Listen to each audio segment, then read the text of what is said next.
hecho de que se haya bautizado Manaure con todas sus tribus significa mucho.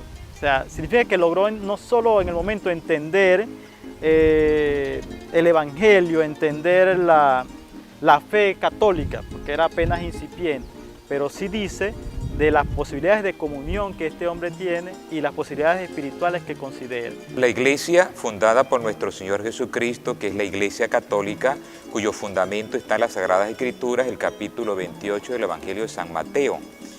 Allí, versículo 16, donde Jesús congrega a sus discípulos y les dice: vayan y evangelicen todo lo que yo les he comunicado y bautícenlos, consagrándolos al Padre, al Hijo y al Espíritu Santo. Una cruz hecha del cují, donde abajo de él tenía las actividades el cacique Manaure, pero también donde se bautizó y donde se hizo la primera misa en este territorio, digamos, occidental, dentro de la América del Sur. La arquidiócesis de Coro tiene una importancia muy grande, el hecho de que fuera la primera diócesis que se fundó, se creó en Venezuela. Porque los primeros misioneros, y luego en el transcurso de estos 490 años de existencia, todos esos misioneros y esos sacerdotes que han pasado por esta tierra falconiana, han dejado una impronta muy grande, una impronta muy importante en el pueblo, sobre todo una fe muy arraigada. Es un pueblo que se siente profundamente católico, cristiano, en sus orígenes, y tú no encuentras una persona en el estado Falcón que no tenga esa vinculación con la iglesia de alguna manera.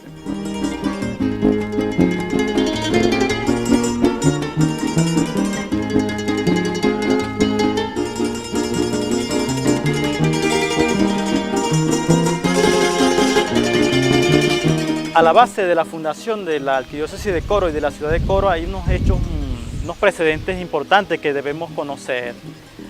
Uno, que Juan de Ampíes había escuchado ya las prédicas desde las casas en Santo Domingo, donde hizo una estación por arreglar un barco y había conocido aquella parte de los indios tienen alma, ellos son hermanos y deben ser tratados como hermanos. Por otro lado, nosotros tenemos en Falcón una cultura muy ancestra, se calcula entre 14.000, 16.000 años antes de la hora. En este sentido, nos encontramos una cultura madura, una cultura capaz de vivir en paz, una cultura religiosa, profundamente religiosa. El caquetillo es un hombre religioso que cree en el espíritu de la naturaleza, que cree en la paz, que cree en las posibilidades de vivir junto, en comunión con los demás, etc. Entonces, en este momento se da este encuentro con estas dos realidades. Por eso, Coro tiene una particularidad en cuanto a la fundación de su ciudad. O sea, aquí, primero, no hubo violencia. Aquí Manaure recibe a Ampíes como un visitante, recibe a Ampíes como un amigo, y Ampíes reconoce la autoridad de Manaure sobre su territorio. De hecho, le pide permiso para fundar una ciudad que, dicen los historiadores, a 10 leguas de la ciudad donde habita el cacique Manaure. Y así se funda Coro.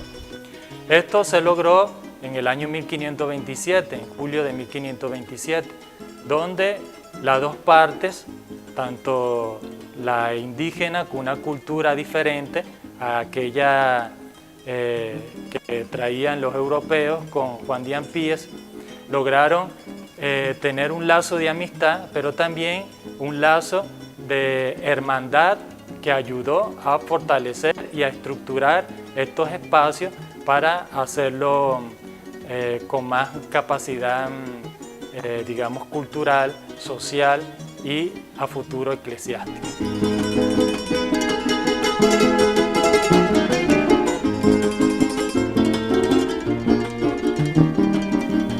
El 23 de noviembre de 1528 se abre paso a un trabajo más sacramental, un trabajo más de formación poblacional que tanto el Diao Manaure y su gente se propusieron en adoptar la fe católica a través del bautismo.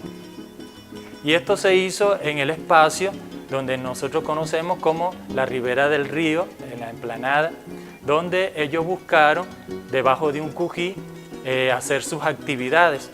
Y es de allí donde se bautizaron, pero lograron el espacio iconográfico para poder de ese cují a futuro crear lo que hoy conocemos como es la cruz de San Clemente.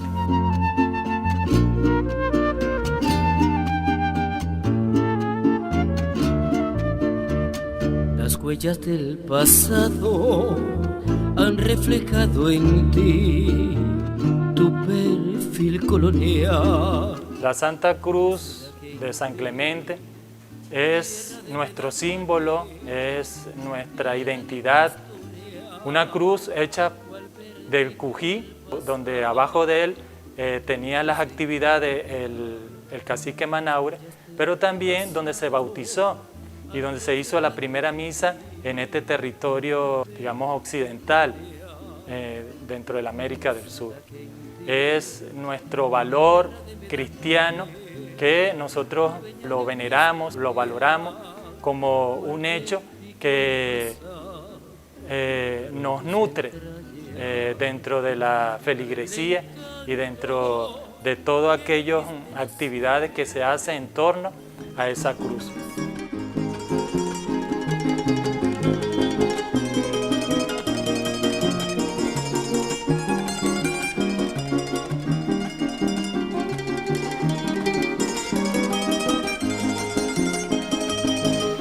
De la Casa fue atacado por esto muchas veces. Sin embargo, con el tiempo su idea caló.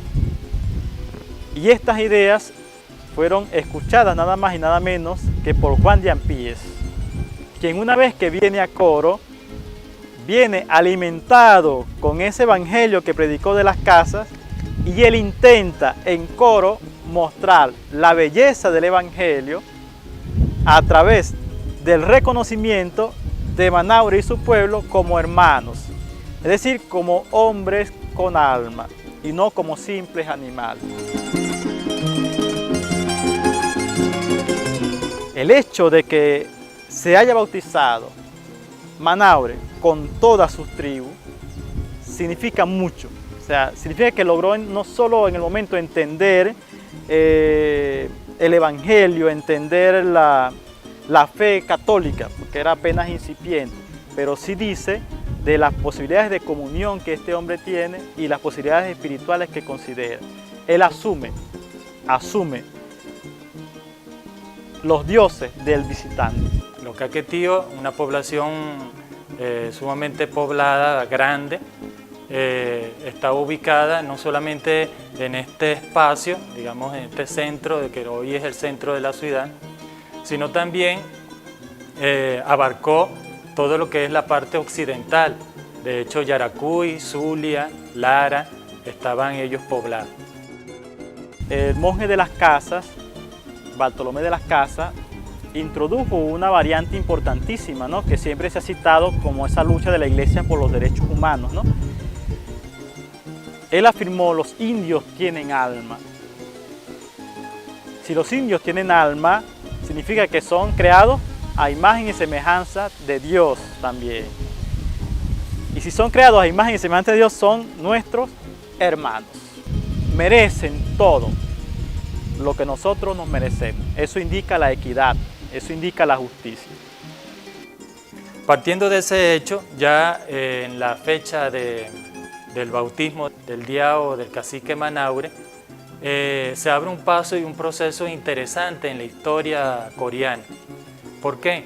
Porque ya empiezan los primeros cristianos a través de esta población indígena, pero también empieza a enriquecerse la población ubicándose, buscando la manera de crear la estructura, lo que llamamos nosotros la estructura de civilización. Y este cambio cultural religioso se da en Coro.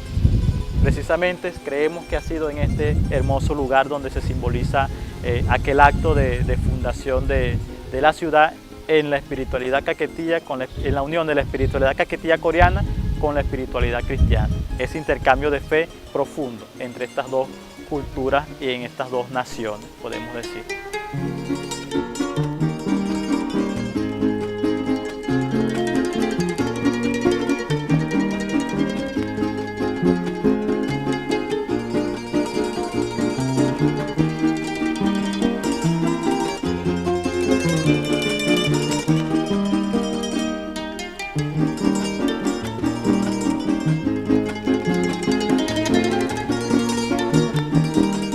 La primera diócesis de América del Sur.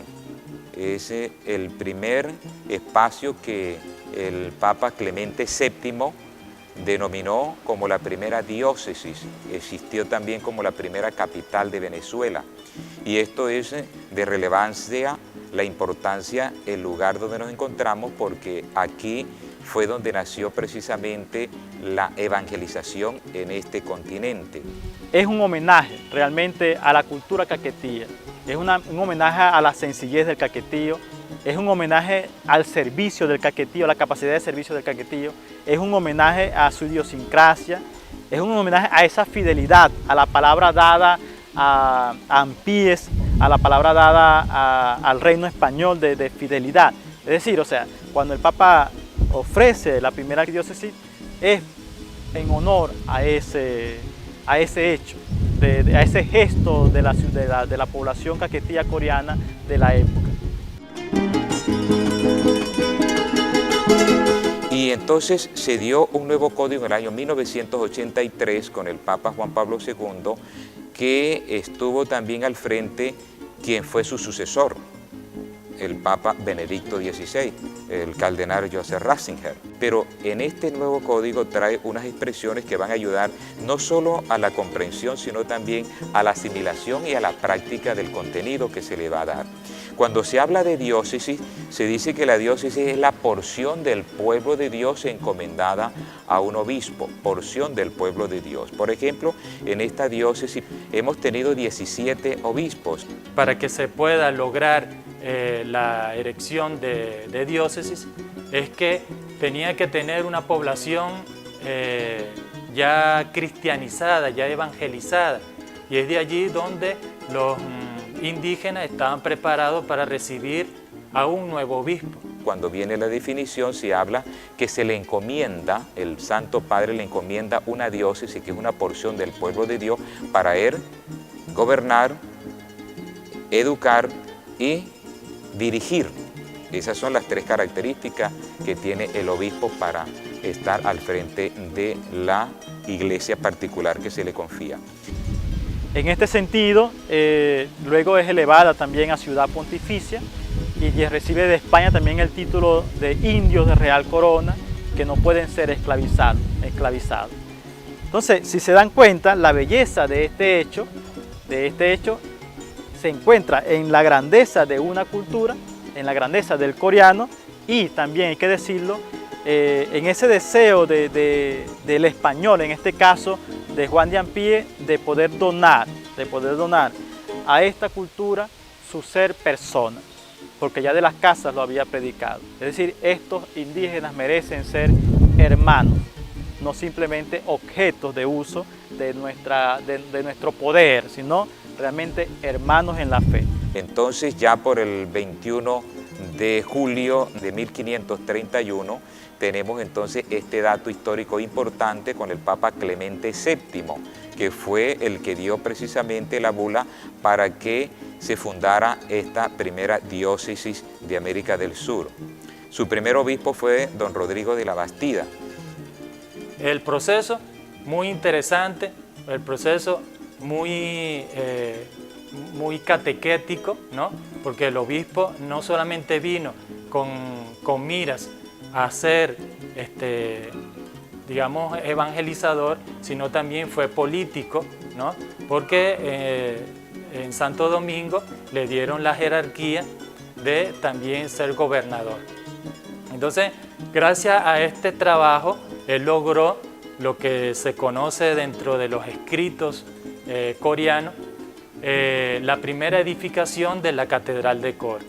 Entonces él dice que él lo hizo de barro y de paja lo mejor que yo pude hacer. Lamentablemente, pues la invasión de los bárbaros trajo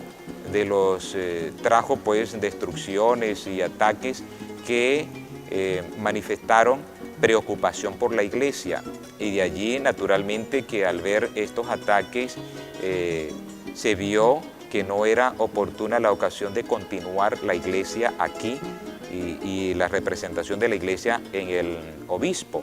Se hace el traslado entonces a Caracas. Ya por el año 1600 encontramos también otra invasión que trajo como consecuencia una destrucción de lo que ya se había logrado de este hermoso templo que hoy llamamos la Catedral Basílica Menor Santa Ana de Coro. Y esto trajo como consecuencia un segundo traslado a la ciudad de Barquisimeto. Desde allá gobernaba el obispo este territorio de Venezuela. Y tenemos una tercera restauración con Lucas Guillermo Castillo.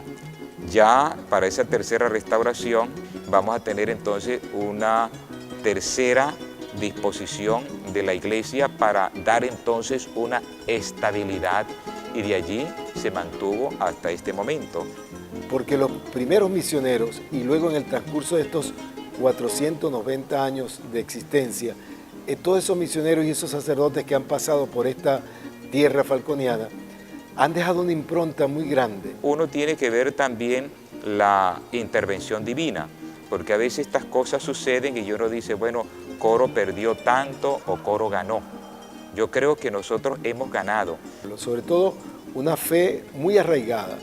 Es un pueblo que se siente profundamente católico, cristiano en sus orígenes, y tú no encuentras una persona en el estado Falcón que no tenga esa vinculación con la iglesia de alguna manera. Los obispos que hemos tenido como Monseñor Roberto, Monseñor Ovidio Pérez Morales y Monseñor Iturriza Guillén, cuyos restos reposan aquí en la catedral, ellos dieron fe de cómo el evangelio que se sembró en esta tierra de Caquetíos ha tenido grandes frutos. Hoy, por ejemplo, tenemos 42 parroquias, pero debemos recordar también que teníamos punto fijo, la península de Paraguaná dependía de Coro, y ya hoy se ha desmembrado por ser una porción también bastante significativa del pueblo de Dios, y entonces quedó como sufragánea de esta diócesis de Coro. Por eso es tan importante, porque estamos recogiendo los frutos de todos estos años, de estos 490 años que estamos celebrando, y estamos además sembrando nuevas semillas. Y es precisamente que ahora, en estos momentos, en la actualidad, la Arquidiócesis de Coro se encuentra en un proceso muy bonito y muy significativo. Estamos tratando de ver cómo nos organizamos, cómo organizamos mejor la pastoral en nuestra iglesia particular, sobre todo teniendo en cuenta al Concilio Vaticano II, que nos habla de una iglesia pueblo de Dios, en donde todos los hombres que pertenecemos a esa iglesia tenemos una responsabilidad que cumplir. No solamente es el obispo, los sacerdotes y las religiosas, no. Todos tenemos una responsabilidad que cumplir como bautizados.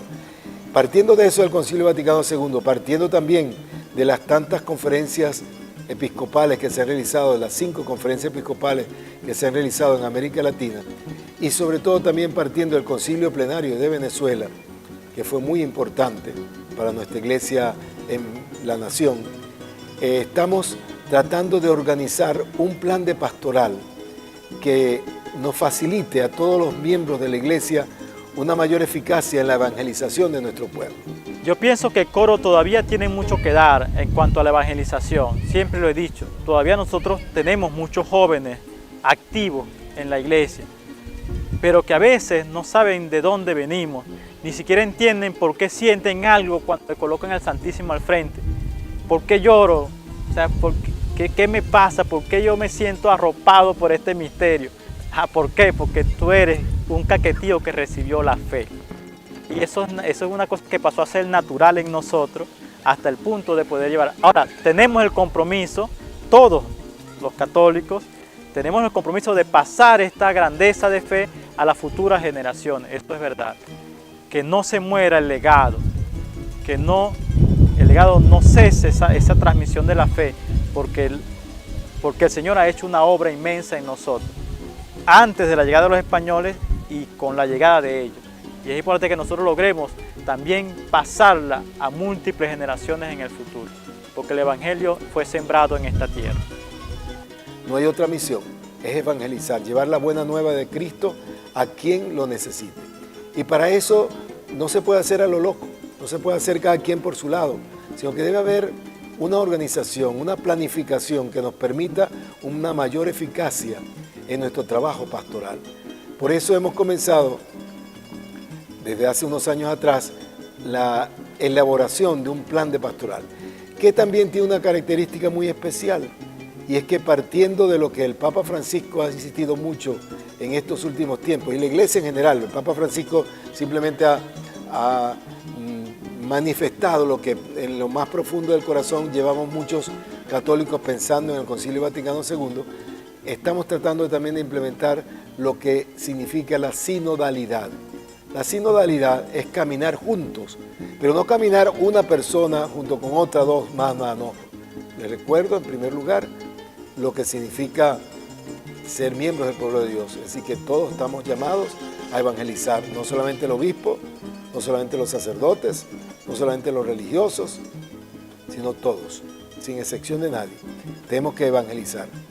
En este momento estamos recolectando datos en todas las comunidades parroquiales, en todos los pueblos, en todos los caseríos, donde podemos buscar algún dato, los estamos buscando, para hacer como un mapa o hacer un modelo de realidad. Es decir, esto es lo que somos, esto es lo que tenemos, lo bueno, lo malo, lo que tenemos que mejorar, lo que nos falta, etcétera, etcétera. Para eso necesitamos tener ese mapa, ese modelo de la realidad que en este momento estamos realizando. Dios se sigue manifestando a través de los signos que encontramos en la historia personal y en la historia comunitaria de la humanidad. Se sigue manifestando Dios. Y para mí, en Falcón, hoy se está manifestando de esa manera. Nos está diciendo, mire, ustedes tienen 490 años de haber sido creados como dioses y por lo tanto yo necesito que ustedes den un paso más. Yo necesito que no se queden estancados, que caminen más hacia adelante. Es para mí lo que está diciendo Dios en este momento. Y por eso queremos celebrar estos 490 años de la creación de la diócesis de Coro con mucho entusiasmo. A lo mejor hemos disminuido el paso por circunstancias especiales, pero no nos hemos detenido. Ahorita tenemos que seguir dando el paso hacia adelante, buscando la manera de responder a lo que Dios nos está pidiendo en este momento, en esta circunstancia, en esta historia que nosotros estamos viviendo. Por eso los invito a todos, sobre todo a todos los que vivimos aquí en la Arquidiócesis de Coro, para que todos juntos caminemos hacia la construcción de esa iglesia ideal que queremos en el Estado Falcón, para que todos juntos caminemos bajo esa dinámica de trabajar unidos y organizados por una iglesia que pueda prestar el mejor servicio posible en cuanto a la evangelización de nuestro pueblo, que por cierto, hoy lo está necesitando mucho. En estos momentos es muy necesaria la presencia de la buena noticia del Señor Jesucristo en nuestro pueblo, que las angustias, las tristezas, los gozos y las alegrías que tiene nuestro pueblo encuentren en la buena noticia, en el Evangelio del Señor Jesucristo, una respuesta que le anime a ellos a resolver los problemas y a seguir viviendo con alegría las cosas buenas que se han logrado en estos 490 años de la creación de la diócesis de Coro. Con esa esperanza de que estamos acompañados en primer lugar por Dios y en segundo lugar por nuestra querida patrona, Nuestra Señora de Guadalupe del Carrizal, que ella nos ayude a llevar a su Hijo Jesucristo a tantas personas que lo necesiten y que ayude a esta iglesia arquidiocesana a vivir con entusiasmo y alegría la misión que nos ha encomendado. Que el Señor pues los bendiga y yo les imparto la bendición como arzobispo de esta iglesia particular. Que Dios Todopoderoso, Padre, Hijo y Espíritu Santo descienda sobre ustedes y los acompañe siempre. Amén. Que la Señora de Guadalupe y su Hijo Jesucristo nos acompañen siempre. Amén.